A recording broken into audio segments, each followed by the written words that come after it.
시작할게요. 이제 드디어 이제 3, 4월이 됐습니다. 그죠? 그래서 1, 2월은 좀 시간이 천천히 가는 것 같은데 이제 3월부터는 뭔가 시간이 조금씩 빨리 가는 느낌이 있어요. 그래서 그 얘기는 선생님들이 적응됐다는 뜻이세요. 그래서 지금부터 하시던 대로 그냥 보내시면 되고 우선은 이론 2 기본 이론서랑 뭐 요약 노트 구조화 지도 요거는 이제 다음 주에 선생님들 구매 가능하십니다. 그래서 그 전까지 요 자료 나가는 기본 이론서 오늘 프린트로 나갔죠? 그걸로 이제 복습하시고 공부하시면 되고요. 그 다음에 이제 인강 선생님들 같은 경우에는 출고가 아마 빠르면 수요일, 늦으면 목요일이 될 거니까 아마 토요일 경에는 인강 선생님들 다 책을 받아보실 수 있을 겁니다.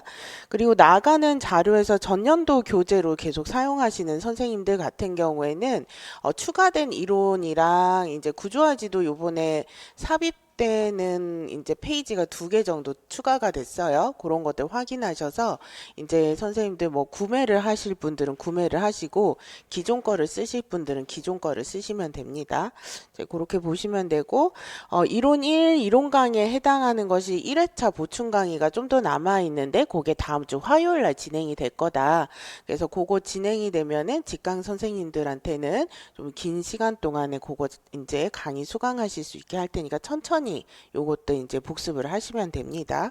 그래서 이제 이론 오늘 요거 3, 4월 강의 가족 상담부터 시작을 할 거고요.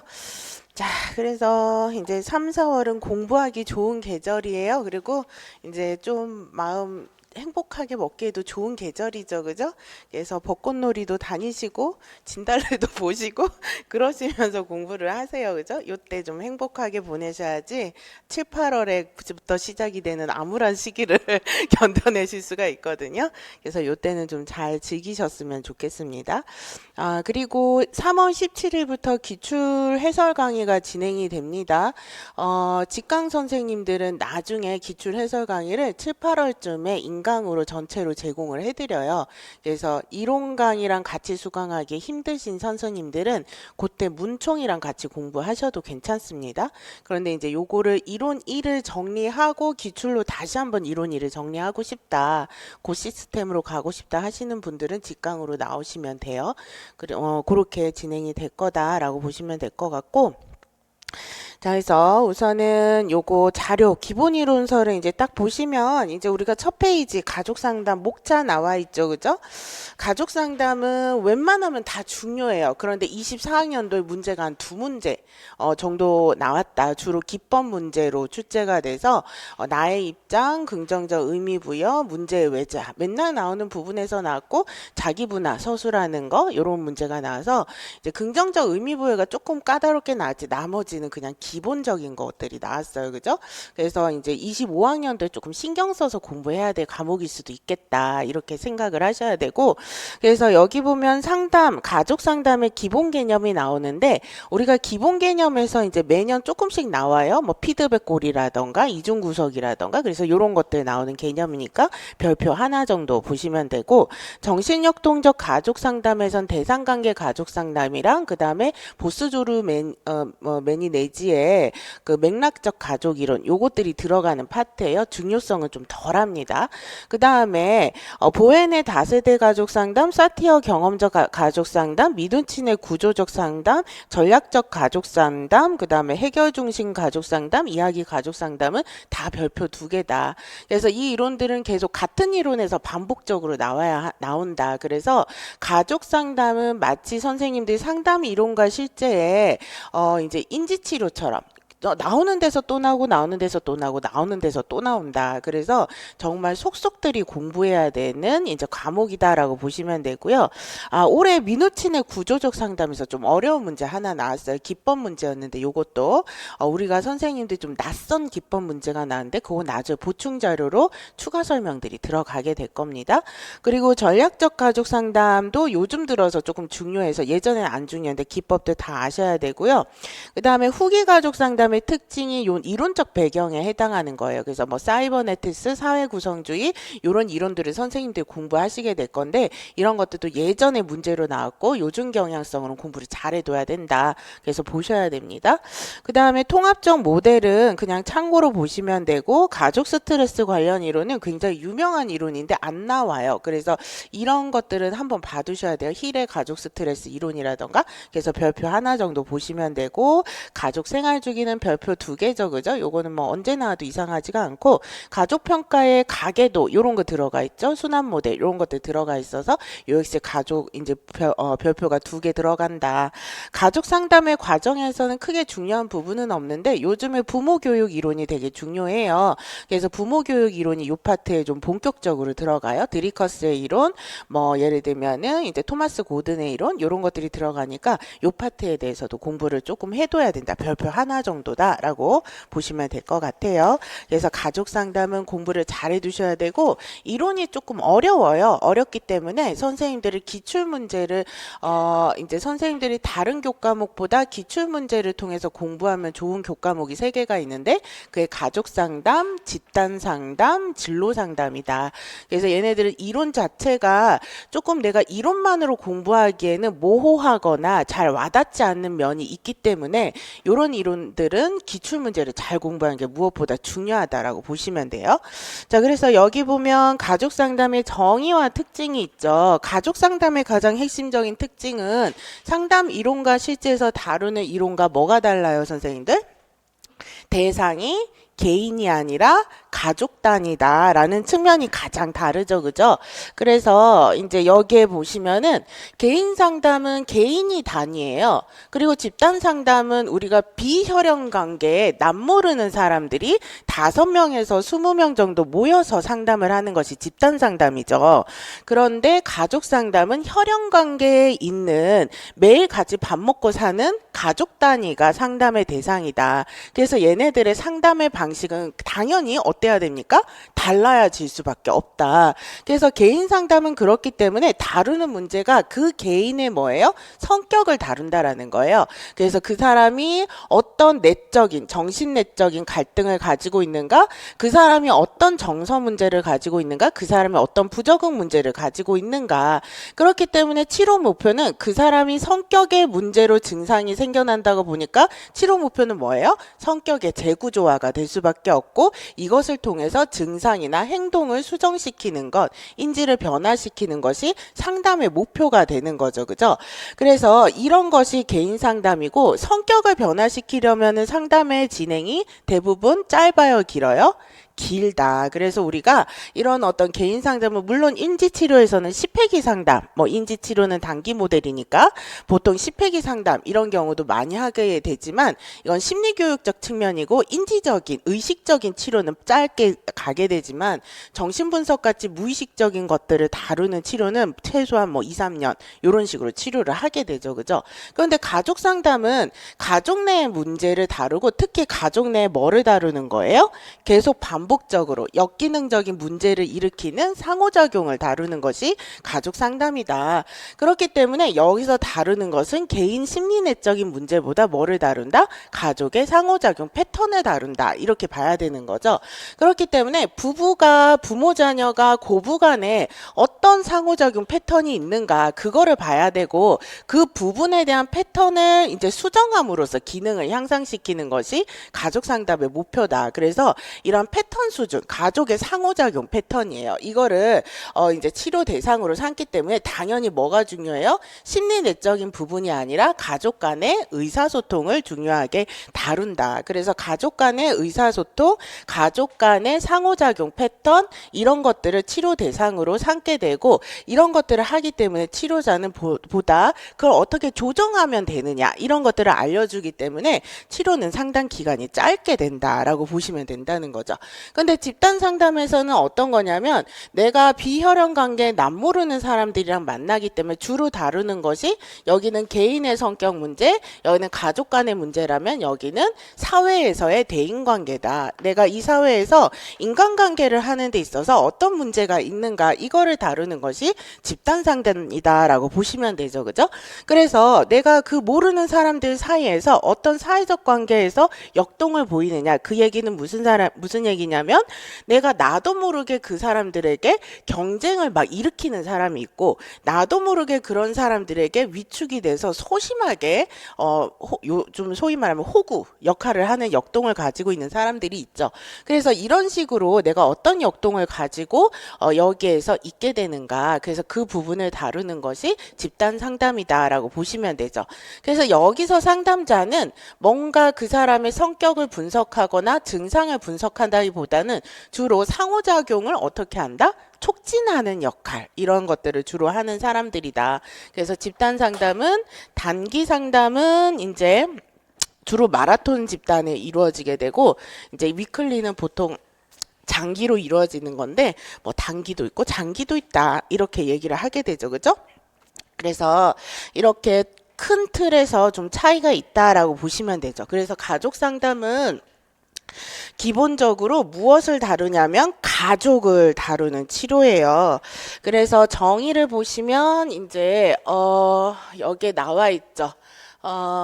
요 밑에 말고 교재를 보시면 즉부터 보시면 가족 상담 및 치료는 가족원 간의 관계 구조와 상호작용을 변화시켜서 이러한 가족원 간의 대인관계 기술과 적응 능력을 향상시킴으로써 개인과 가족이 보다 건강한 기능을 할 수 있도록 도와준다라고 보시면 되죠. 그죠? 그래서 이제 요것이 가족 상담이다라고 보시면 돼요.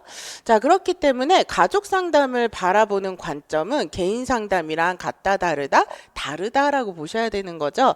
그러면 가족이 하나의 단위이기 때문에 이제 이 가족 안에서 일어나는 일은 이제 엄마, 그다음에 아빠, 그다음에 자녀 이런 어떤 관계 안에서 주로 일어나게 되는데 이러한 각 가족은 엄마 한 사람, 아빠 한 사람, 자녀 한 사람 각각의 특성과 문제로 보는 것이 아니라 어때요?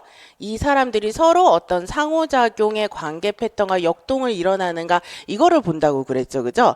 그렇기 때문에 엄마, 아빠, 자녀가 가족의 각 부분 하나하나로 보는 것이 아니라 이거는 그 부분의 합으로 봐야 된다. 그 이상이다라고 봐야 되는 거죠. 그래서 가족이라는 건 엄마, 아빠, 자녀의 합한 것이 아니라 엄마, 아빠, 자녀를 합한 것 이상이다. 그 사이에 상호작용이 들어가 있기 때문이다라고 보는 것이 첫 번째 관점이다라고 보시면 되죠. 자, 그 다음에 이제 가족은 변화와 안정성의 균형을 맞추려고 한다. 요것과 관련된 거 우리가 뒤에서 배우겠는데 무슨 개념에 해당하죠? 피드백에 있어서 무슨 피드백이냐면 그냥 써두시면 돼요. 정적 피드백과 부적 피드백에 해당한다. 그래서 정적 피드백은 변화를 추구하는 것이고 부적 피드백은 안정성을 추구하려고 하는 것이죠. 그죠? 그래서 이러한 경향이 가족의 어떤 체계의 특성이다라고 얘기를 하고 있는 거죠. 자, 그 다음에 한 구성원의 증상은 개인의 정신병리로 보기보다는 가족원 간의 관계성에서 파악을 한다라는 것. 그래서 우리가 정신병리 이제 개인의 증상을 보이는 이제 개인을 뭐라고 얘기하냐면 IP라고 얘기를 해요. 그래서 가족 상담은 이걸 IP라고 얘기를 하죠. 그러면 예를 들어서 자녀가 등교 거부를 하는 어떤 증상을 보여요. 등교 거부를 하는 것은 어쨌든 부적응적인 문제죠. 그럼 걔를 IP라고 본다는 거죠. 그럼 얘가 등교 거부를 하는 원인은 걔가 문제다라고 보는 것은 개인 상담적 관점. 그런데 걔가 문제가 아니라 이것은 엄마 아빠가 맨날 부부싸움을 하는데 이 엄마 아빠가 맨날 부부싸움을 하는 것 때문에 이 IP의 불안이 증가하면서 등교를 거부한다. 이런 식으로 설명하는 것을 이제 가족 상담이라고 보는 거죠. 그래서 개인의 증상은 개인의 정신병리가 아니라 가족원 간의 관계성에서 파악을 한다라고 보는 거지 가족 상담에서 굉장히 중요한 거죠. 그렇기 때문에 이 네 내담자 IP가 변화하는 것은 혼자만의 변화가 아니라 누구의 변화로 발전을 해요? 가족의 변화로 발전을 하게 된다. 그래서 한 가족 구성원의 변화는 가족 성원 전체에 영향을 미친다. 그렇기 때문에 이러한 어떤 기본적인 인과관계는 너무 중요하죠. 이따가 또 한 번 할 것이건데 선형적 인과관계가 아니라 순환적 인과관계다. 맨날 문제로 나오는 거죠. 그죠? 그래서 이제 선형적 인과관계는 뭐예요? 원인이 있으면 이것으로 인해서 결과가 있다. 우리가 기본적인 관점이죠. 그죠? 그래서 엄마 아빠가 싸우면 아이는 등교 거부를 한다. 이런 식으로 가게 되는 것이 성형적 인과관계다라고 보시면 되죠. 근데 여기서 끝나는 것이 아닌데 끝나는 것을 말하는데 등교 거부를 하는 아이 때문에 결국 엄마 아빠가 싸운다. 그래서 엄마 아빠가 싸워서 결국 그 아이는 등교 거부를 하고 또 등교 거부를 하는 아이 때문에 엄마가 싸운다. 이것을 뭐라고 해요? 순환적 인과관계라고 한다라고 본다라는 거죠. 그래서 가족의 문제는 선형적 인과관계로 설명을 하는 것이 아니라 순환적 인과관계로 설명을 해야 된다라는 관점이 이제 가족 이론에 해당하는 중요한 개념이죠. 그죠? 자, 그 다음에 가족은 이제 보다 큰 사회 체계에 속하며 또 아울러 많은 하위 체계로 이루어졌다. 이것도 기본이죠. 그죠? 자, 그러면 가족이라는 것 안에는 많은 하위 체계가 들어가 있어요. 하위 체계라는 것은 이제 나중에 자세히 얘기하겠지만 어떤 상호작용을 일으키게 되는 서로 의사소통과 상호작용을 일으키게 되는 단위들을 의미한다. 기본적으로 그렇게 보시면 돼요. 그러면은 가족에서 하위체계라고 얘기한다면 무슨 하위체계? 우선은 그쵸, 부모 하위 체계에 해당하는 것이 있고, 그 다음에 부모가 있으면 그거에 이제 대응되는 자녀 하위 체계가 있고, 그죠? 그 다음에 부모는 부모만 있는 것이 아니라 부부 하위 체계가 있고, 그 다음에 이제 부모 자녀 관계에도 아버지와 딸, 그 다음에 뭐 엄마와 아들 이런 식으로 무슨 하위 체계? 부모 자녀 하위 체계가 있고, 그쵸? 그 다음에 자녀가 자녀 개인 단위일 수도 있지만 형제, 자매와 자매, 뭐 형제와 형제, 자매 형제 이런 식으로 형제들에 해당하는 하위 체계가 있는 것들, 그죠? 그쵸? 그래서 이러한 하위 체계들이 있다라고 보시면 되죠. 그러면 이러한 하위 체계로 다 구성이 된 것이 가족이고, 이 가족의 더 큰 상위 체계는 또 뭐가 해당해요?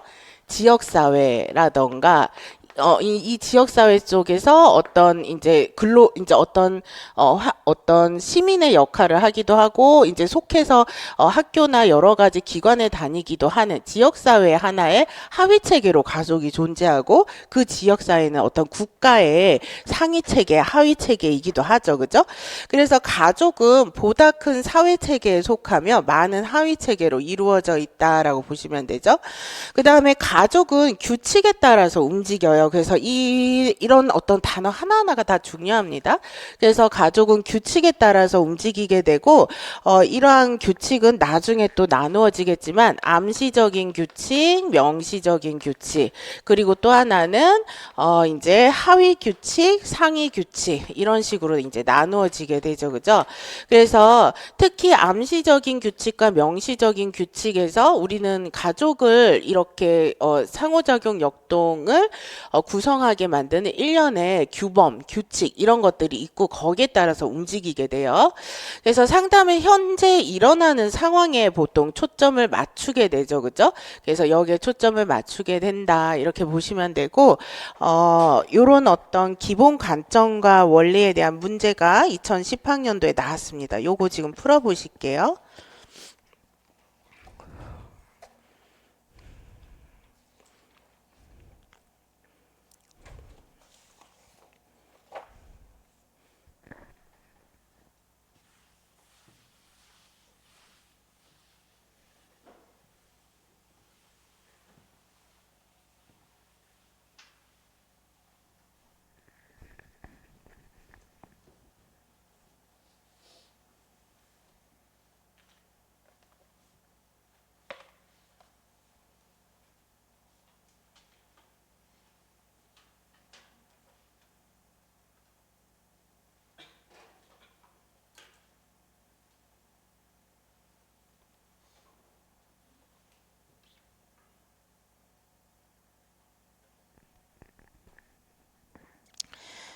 자, 기억 맞습니까? 틀립니까?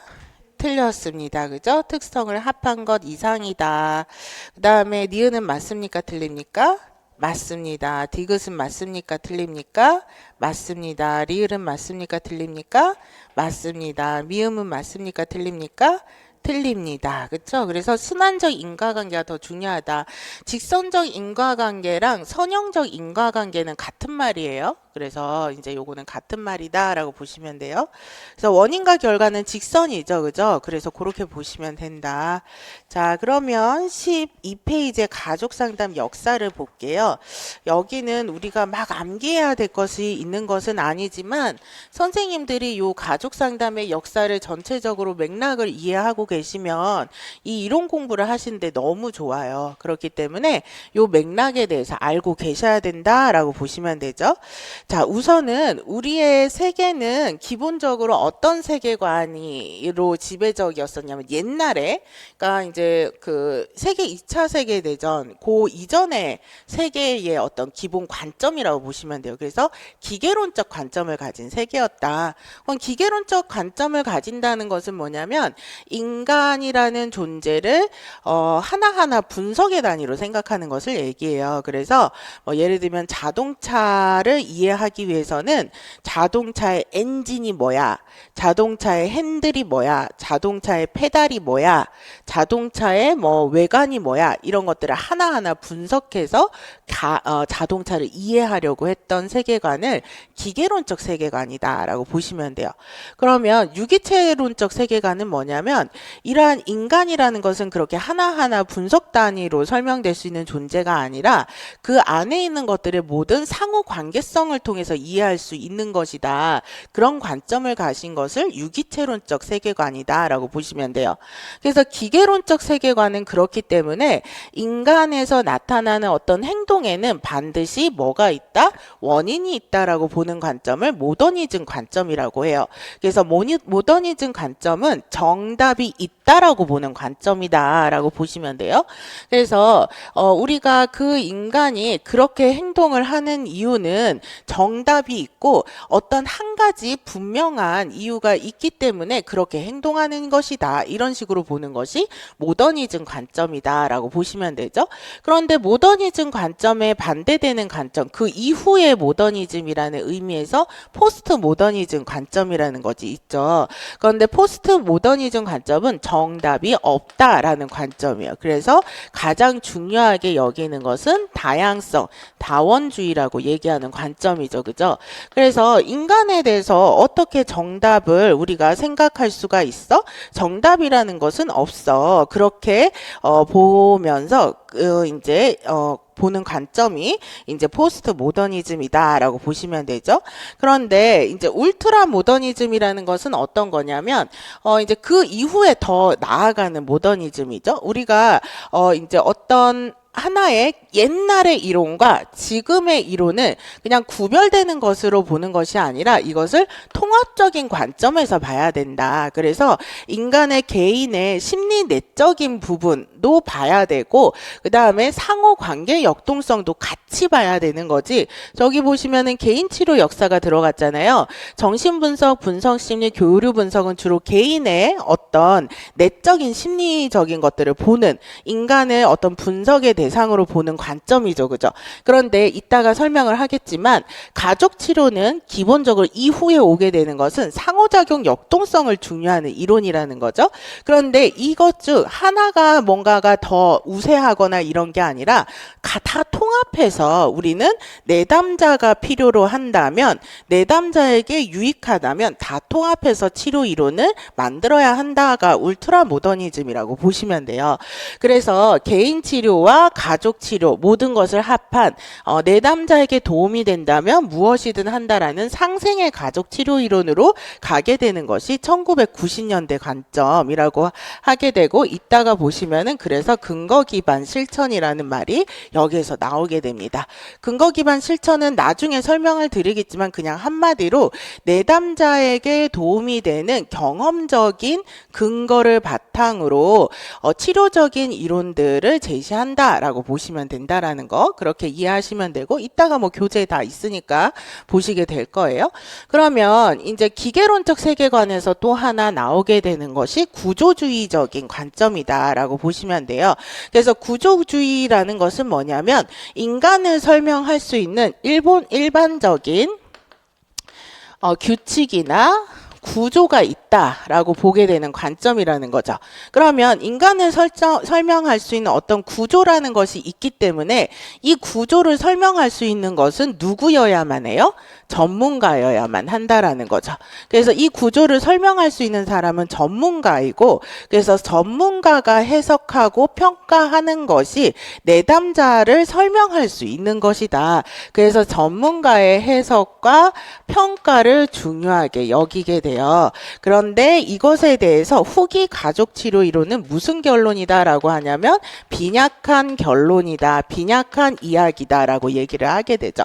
그래서 기존의 구조주의 같은 경우에는 일반적인 규칙이 있고 전문가의 해석과 평가를 통해서 내담자들이나 개인들을 보는 것이다 라고 해서 보게 되는데, 후기 구조주의나 사회 구성주의는 이것은 빈약한 결론이다 라고 이제 보게 되는 거죠. 그래서 후기 구조주의는 어떤 관점을 보게 되냐면 전문가가 아니라 개인의 고유의 지식이 중요하다. 이것이 이제 후기 구조주의적 관점이다 라고 보시면 돼요. 그래서 이 해석할 수 있는 권한은 전문가에게만 있다? 아니다. 해석할 수 있는 권한은 내담자들, 개인에게도 있다라고 보게 된다라는 거죠. 그래서 내담자들, 개인에게 가지고 있는 그 해석할 수 있는 권한으로 통해서 만들어지는 결론을 풍부한 이야기, 풍부한 서술, 풍부한 결론이라고 얘기를 하게 돼요. 그래서 이러한 것들을 지향하는 것이 후기 구조주의다라고 보시면 된다라는 거죠. 자, 그래서 이제 이러한 어떤 기계론적 세계관, 다시 말해서 모더니즘과 구조주의를 기반한 어떤 입장은 개인 치료가 발달했던 시대로 정신분석이나 행동주의, 분석심리, 교류분석, 우리가 알고 있는 이런 이론들이 많이 발전된 시대였다라고 보시면 되죠. 그런데 1990년대 초, 그 다음에 이제 1950년대 사이에 뭐가 있었어요? 세계 2차 세계대전이 있었고, 이때 인간 이해를 다시 해야 한다라는 좀 더 전 세계적인 문제의식이 생겨나게 되면서 만들어진 세계관과 입장이 유기체론적 세계관이다라고 보시면 되죠. 그리고 이러한 유기체론적 세계관에서 이제 발전이 되어 있는 관점이 체계론적 관점, 일반 체계이론이다라고 보시면 돼요. 그럼 체계론적 관점이랑 일반 체계론적의 관점에 한마디로 중요하게 여기는 것은 상호작용과 의사소통이다라고 보시면 돼요. 그래서 그거는 이제 이따가 본격적으로 보게 되는 거죠. 그래서 하나로 분석 단위로 각각의 나눠지는 단위로 볼 수 있는 것이 아니라 우리는 인간이라는 것, 그리고 이 세계라는 것은 서로 상호작용하는 관계, 의사소통적 관계 속에서 이해해야 된다. 이게 이제 체계론적 관점이다라고 보시면 되죠. 이 일반 체계 이론과 사이버네티스는 사실은 같은 거예요. 다른 것이 아닌데 거의 다 같은 내용이다라고 보시면 되고, 다만 사이버네틱스라는 개념은 좀 유럽 쪽에서 발전한 개념이다. 그래서 이제 개념이 다르지 않습니다. 사이버네틱스도 마찬가지요. 상호작용과 그 다음에 서로의 관계, 이런 것들을 중요하게 여기는 관점인데, 다만 여기서 중요한 것은 사이버네틱스는 두 가지로 나누어서 발전이 되죠. 그래서 무슨 사이버네틱스란 무슨 사이버네틱스? 1차 사이버네틱스와 2차 사이버네틱스로 이어지게 돼요. 1차 사이버네틱스 가족치료 이론은 이 유기체론적 세계관에서 두 가지로 또 나누어지죠. 그래서 전기 가족치료는 무슨 가족치료?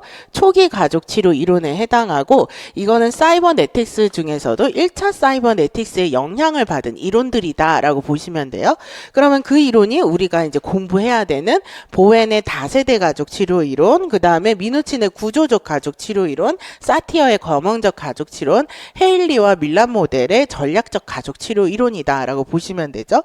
그런데 여기에서 1차 사이버네틱스의 관점에서 뭐가 이제 있냐면 1차 사이버네틱스 일반 체계 이론적인 관점에 있는 이 시기에는 아직은 초기 가족 치료 이론은 뭐에 영향을 받았다? 기계론적 사고 관점의 모더니즘과 구조주의 관점에 영향을 받은 이제 초기 가족 이론이다라고 보시면 돼요. 그렇기 때문에 초기 가족 이론에서는 여전히 뭐를 중요하게 여기냐면 전문가의 해석을 중요하게 여긴다. 그래서 전문가가 가족이라는 체계를 관찰하고 평가할 수 있는 대상으로 보게 되는 것이 초기 가족 치료 이론이다라고 본다라는 거죠. 그런데 이제 포스트 모더니즘적인 관점에서는 정답이 있다고 그랬어요? 없다고 그랬어요? 없다고 그랬고 전문가의 평가가 아니라 누구의 서술이 중요하다? 개인의 고유한 지식과 개인의 서술이 중요하다라고 보는 후기 가족주의 입장이죠. 그죠?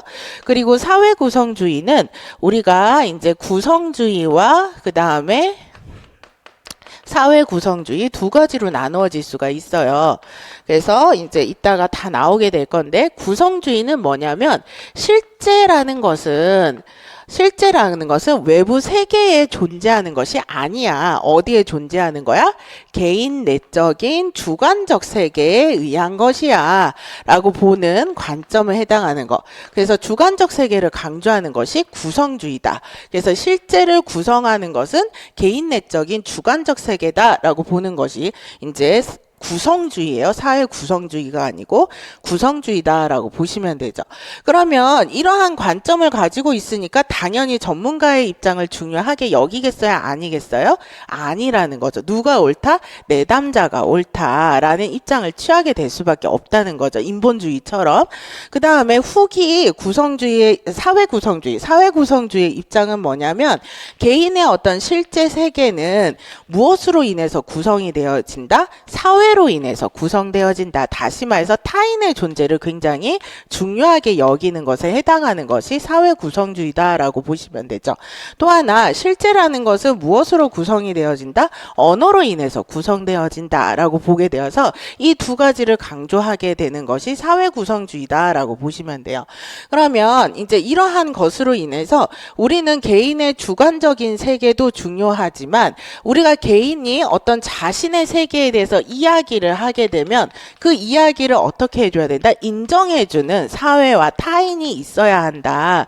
그것을 인정해주는 사회와 타인이 있어야지만 그들의 어떤 존재와의 상호작용이 있어야지만 정체성을 보다 분명하게 확립할 수 있다라고 보게 되는 관점으로 가게 되고 그 다음에 언어를 통해서 구성되어진다라고 얘기하기 때문에 이야기라던가 본인의 어떤 말 이런 것들을 통해서 설명하는 이런 과정들을 굉장히 중요하게 여긴다라고 보시면 되죠. 그렇기 때문에 정답은 없다라는 거 그리고 전문가의 입장은 그렇게 중요하지 않다라는 거 개인의 어떤 입장이 중요하다. 개인의 주관적인 세계를 중요하게 여기고 실제라는 것은 주관적이고 언어적으로 구성되어진다라는 이론의 영향을 받기 때문에 무슨 치료가 발전이 되게 되냐면 해결 중심 가족 치료와 이야기 가족 치료와 협력 언어 체계 가족 치료 이론이 발전을 하게 된다라고 보시면 돼요. 그래서 이제 이러한 어떤 영향하에 발달을 하게 되는 이론들이다라고 보시면 되고 그 다음에 이제 통합적 모델은 울트라 모더니즘에 해당하는 것이다. 이렇게 이제 역사가 이루어진다라고 보시면 돼요. 그렇기 때문에 1차 사이버네틱스와 2차 사이버네틱스의 가장 큰 관점의 차이는 뭐냐면 이거는 나중에 뒤에서 뭐 다 상세히 보게 될 건데 1차 사이버네틱스는 치료자와 내담자의 관계를 블랙박스 모델로 설명을 하자면 치료자의 어떤 안에서 일어나는 상호 역동이 있고 내담자의 상호 역동이 있을 때 이게 각각이 분리가 돼서 치료자가 내담자를 관찰하고 평가할 수 있는 관계다. 이렇게 보게 되는 것이 1차 사이버네틱스의 관점이라는 거죠. 아까도 말씀드렸듯이. 그런데 2차 사이버네틱스의 관점에 해당하는 것은 각각의 이제 체계 안에서의 역동만 중요한 것이 아니라 얘네들을 어떻게 본다는 거죠? 서로 이렇게 상호관계 속의 역동으로 보게 된다라는 거죠. 그래서 치료자도 내담자의 체계 속에 속해서 영향을 미치고 내담자도 치료자에게 영향을 미칠 수가 있다. 이런 관점으로 보는 것이 2차 사이버네틱스라는 거죠. 그래서 이제 이러한 어떤 관점으로 이루어지게 되는 것이다.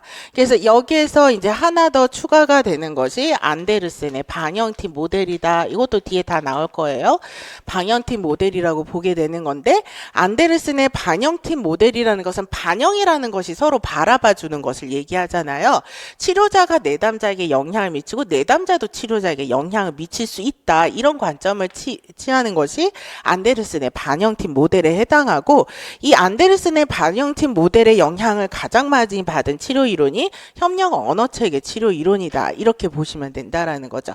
그래서 이렇게 이론의 어떤 사조와 배경, 역사를 알고 계셔야지 선생님들이 이제 전체적으로 이 이론을 끝까지 가시는 데 있어서 통합적으로 보실 수가 있어요. 자, 그러면은 이제 초기 가족 치료 이론을 보실 때 우리가 가장 먼저 조금 보셔야 되는 것은 초기 가족 치료 이론은 이제 이전에 의사소통 이론들, 그리고 이러한 의사소통 이론에 해당하는 것에 가장 영향을 미치는 사람이 이제 선생님들이 알고 있는 베이트슨이라고 보시면 돼요. 그래서 이제 이러한 베이트슨의 이론에서부터 시작이 되고 이때는 굉장히 정신분석적인 치료, 의사소통적인 치료 이런 것들이 이제 태동기에 많이 있었다. 그래서 이 가족치료 이론의 시작점은 정신분열에 관한 연구에서부터 시작이 됐다. 이렇게 보시면 돼요. 자, 그래서 12페이지를 보시면 이제 아까 말씀드렸던 거예요. 이제 1940년대 베이튼슨이 아까 얘기했던 사이버네틱스 원리라던가 피드백의 어떤 패턴 이런 개념, 유기체적인 이론관 이런 것들을 통해서 이제 가족 치료가 태동했다. 요건 그냥 읽어 보시면 되고, 그래서 13페이지를 보시면은요. 우리가 알고 있는 뭐 베이튼슨, 헤일리 이런 사람들이 등장을 하게 되는데, 일반 체계 이론과 사이버네틱스 개념이 행동과학에 구체적으로 적용이 되면서 가족치료 이론이라는 분야가 모습을 드러내게 됐다. 그런데 베이트스는 의사소통에 관심을 많이 둔 사람이죠. 그래서 우리가 알고 있는 이중구속이라는 개념, 그리고 이제 그 메타 언어, 그래서 상위 언어에 대한 개념, 이런 개념을 만든 사람이 베이튼슨이라고 보시면 돼요. 그래서 의사소통에 관심을 두었고, 이런 의사소통에 관심을 둔 이론가가 보통 전략치료에서 의사소통을 많이 관심을 두었죠. 그래서 전략치료의 핵심인 이제 헤일리라던가 그 다음에 의사소통과 관련된 사티어도 이러한 어떤 베이튼슨과 관련되어 있는 연구자들이다라고 보시면 돼요. 자, 그래서 베이튼슨의 가장 큰 공헌은 이중구속이라는 개념을 이제 만들었다. 정신분열의 원인으로 대표적인 이론이죠. 이중구속 가설에 해당하는 것. 그래서 이거를 이해하고 계시면 되고, 에커먼은 모르셔도 돼요. 정신분석적 관점에서 가족치료 이론을 발전시킨 사람이다라고 보시면 되고, 정신분석적 관점에서 이론을 발전시킨 대표적인 사람은 보웬이나 보스조르메니 네지다라고 보시면 되죠. 우리가 문제로 만나게 되는. 그러면 보웬이라는 사람은 뭐를 가장 중요하게 여겼느냐? 가족이라는 것은 하나의 정서 단위라고 보아서 이러한 어떤 가족의 정서가 가족의 정서예요. 가족의 정서가 우리가 정신분석은 정서 이론이라고 했잖아요. 그래서 가족의 정서가 세대를 걸쳐서 전수되어서 정신분열을 유발시킨다라고 해서 다세대 치료 이론이라는 것을 보웬이 제시를 하게 되죠. 그죠? 그래서 이런 이론에 해당하는 것이 보웬이다라고 보시면 되고, 휘테커는 우리가 이제 경험적 가족 치료와 관련된 이론가다. 그래서 인본주의를 기반으로 내고 성장 모델을 강조하는 사람으로서 우리가 이제 그 사티어와 관련된 같은 계열의 이론가다. 이렇게 보시면 돼요. 자, 그 다음에 리즈와 위는 이제 중요한 이론가는 아닌데 정신분열에 관한 설명을 할 수 있는 용어를 만들었고, 이런 것들은 계속 이상심리학에서도 쓰이기 때문에 알고 계셔야 돼요. 그래서 리즈는 부부균열과 부부불균형이라는 개념을 제시를 했다라고 보시면 되죠. 그래서 이따가 보게 되겠지만 부부가 서로 어떤 식으로 관계하느냐가 정신분열에 영향을 미치더라라고 하는 것이 리즈의 부부균열, 부부불균형 개념이다라고 보시면 되죠. 그 다음에 윈이 제시한 개념으로 유명한 것은 거짓 이제 친밀성, 거짓 적대성에 해당하는 개념이다. 그래서 거짓 친밀성, 거짓 적대성, 고무 울타리라는 개념을 통해서 정신분열이 발생하는 원인을 설명을 했어요. 그래서 이제 솔직하고 진실한 의사소통이나 관계를 하지 않는 것, 이런 어떤 방식이 정신분열을 유발시킨다라고 보게 되죠. 그 다음에 보스조르메니 네지의 이론은 맥락적 가족 치료이라고 해요. 그래서 이러한 맥락적 가족 치료 이론은 굉장히 재밌는 개념들이 많이 나오는데 이거는 이따가 오늘 좀 보게 될 건데, 가족 맥락, 윤리 맥락, 가족의 윤리 맥락이라는 것이 있고, 그 윤리 맥락이라는 것을 잘 형성하지 못할 때 증상이 발생을 한다, 이런 식으로 보게 되는 이론이다라고 보시면 돼요. 자, 그래서 이것이 이제 정신분열에 관한 연구와 관련되어 있고, 정신분석적인 어떤 이론과 관련돼서 가족치료 이론이 발전된 시기가 1950년 라면 그 이후에 발화기부터 우리가 알고 있는 정말 가족치료 이론적 특성에 강한 헤일리와 사티어, 그 다음에 미누친의 이론이 나타나게 된다라고 보시면 되죠.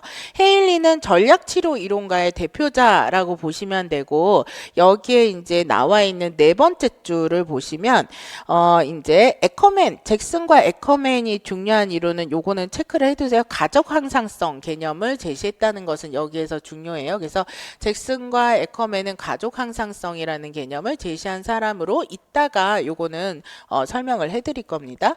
그 다음에 헤일리에서 중요한 것은 이제 의사소통 수준에 관심을 두었고, 베이튼슨과 함께 이중구속에 대한 개념을 발전시켰죠. 그래서 헤일리는 치료적 이중구속이라고 해서 이중구속 개념을 치료적으로 적용한 이론가다. 요거가 하나가 중요하죠. 그죠? 그래서 헤일리는 치료적 이중구속이라는 것으로 이제 그 이중구속을 치료적으로 적용한 사람이고, 또 하나는 전략적 치료 이론에서는 증상을 일으키는 원인은 가족이 권력 투쟁을 하기 때문이다 라고 얘기해서 권력의 문제가 증상의 원인으로 설명을 하고 있어요. 그래서 이런 식으로 보는 입장이다 라고 보시면 되죠. 그 다음에 사티어는 경험적 가족 치료죠. 경험적 가족 치료는 우선 기본적인 뿌리가 인본주의다 라고 보시면 돼요. 그래서 실존주의도 영향을 받았고, 현상학적 관점에도 당연히 인본주의와 실존주의면은 뭐에 영향을 받은 거예요? 형상학적 관점에 영향을 받은 거죠. 그래서 이거에 영향을 받은 건데, 그래서 지금 여기를 강조하는 치료 이론이다라고 보시면 되고, 인본주의이기 때문에 이 성장을 중요하게 되는 입장이다라고 보시면 된다라는 거. 그래서 사티어는 이제 우선은 세 가지를 중요하게 여기죠. 이따가 다 보게 될 건데, 자아존중감과 의사소통과 가족 규칙을 강조하게 되고, 자아존중감, 가족이 자아존중감을 유지하고 형성하기 위한 의사소통과 가족 체계 방식, 가족 규칙을 강조하는 입장이다라고 본다라는 거죠. 자, 그 다음에 이제 그리고 치료적인 장면에서 경험을 중요하기 때문에 경험적 치료다라고 보시면 되고요. 그 다음에 미누친의 이론에 해당하는 것은 이제 미누친의 이론은 주로 어떤 이제 그 가족에게 좀 효과적이라고 말을 하느냐면, 조금 저소득층, 경제 형편이 낮고 비행 청소년들이나 이런 어떤 문제를 일으키는 아이들이 많이 나타날 수밖에 없는 가정, 이런 가정에 미누친의 이론은 효과적이다라고 많이 얘기를 하죠. 그런 어떤 지역에서 태동이 된 이론이기도 하고요. 그런데 이 미누친의 이론에서 가장 중요한 것은 뭐냐면 가족의 구조, 이제 가족 가족의 구조를 분석하고 가족의 구조를 확립하는 것을 강조하는 거. 그래서 가족의 구조가 잘 확립이 돼야지 건강한 가족이 형성이 될 수 있다라고 보는 것이 구조적 가족 치료 이론이다라고 보시면 돼요. 자, 그래서 이제 여기까지가 초기 가족 치료 이론이다. 이렇게 이해하시면 되죠. 그죠? 그런데 이제 뒤로 넘어가셔서 14페이지를 보시면은요.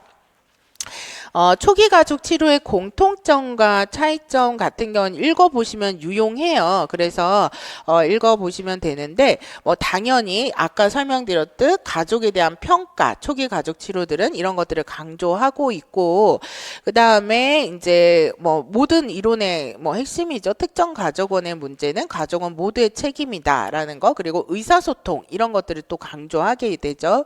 의사소통 이론의 영향을 많이 받았으니까 이제 이렇게 보게 되는 건데 이제 차이점은 뭐냐면 개인 심리 내적인 부분들을 보다 살펴보는 것이 보웬이랑 사티어 이론을 보시면 알아요. 그죠?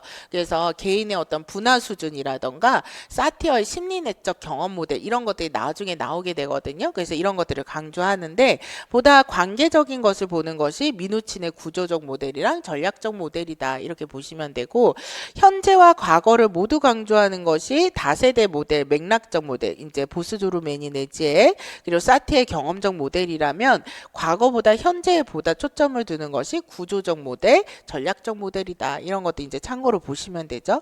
자, 그래서 후기 모델이 출현한 부분에 대해서는 앞에 설명드렸던 것들이 다 들어가 있어요. 그래서 읽어보시면 다 이해가 되실 거예요. 그래서 쭉 읽어보시면 되는데 점을 보시면은 뭐 이제 세 번째 점까지도 다 설명을 드린 거예요. 그래서 이제 네 번째 점을 보시면은요. 모델의 주요 개념에 따라서 정상성과 역기능성을 평가하고 치료 목표를 설정하는 것이 의미를 잃게 됐다. 아까 말씀드렸죠. 그죠? 그래서 개인이 자신의 가족이나 관계를 어떻게 경험하는지 자기 경험이 세계에 어떤 의미를 부여하며 자신의 경험의 세계를 자기가 어떻게 구성하는지 아까 얘기했던 구성주의, 사회 구성주의 영향을 받아서 이런 개념이 더 중요해진 거죠. 그죠? 그래서 이런 것이 이제 문제 해결에서 강조가 돼서 내담자가 더 많이 치료자는 내담자보다 더 많이 아는 전문가가 아니라 내담자의 경험의 세계를 재창조하는 과정에서의 협력자다. 그래서 여기에서 중요한 개념이 나오죠. 앤던슨이 제시한 뭐 뒤에서도 이제 계속 나오게 되는 개념인데 치료자는 무슨 자세를 가져야 한다? 알지 못함의 자세를 가져야 한다라는 이제 유명한 개념이 이제 이런 내용이죠. 그래서 이거는 우리가 후기 가족 치료엔 해결 지향 가족 치료, 해결 중심 가족 치료, 이야기 가족 치료, 협력 언어 체계 모델에서 다 공통적인 관점이기 때문에 치료자가 내담자 가족을 평가하는 것에 강조점을 두지 않아서 평가나 분석이 중요하지 않고 질문 기법들, 이야기 기법들 이런 것들을 발전시키게 되죠. 그래서 이러한 것들이 치료자가 기본적으로 알지 못함의 자세를 취해야 된다라는 입장이다라고 보시면 될 것 같아요. 자, 여기까지 하고 쉬겠습니다.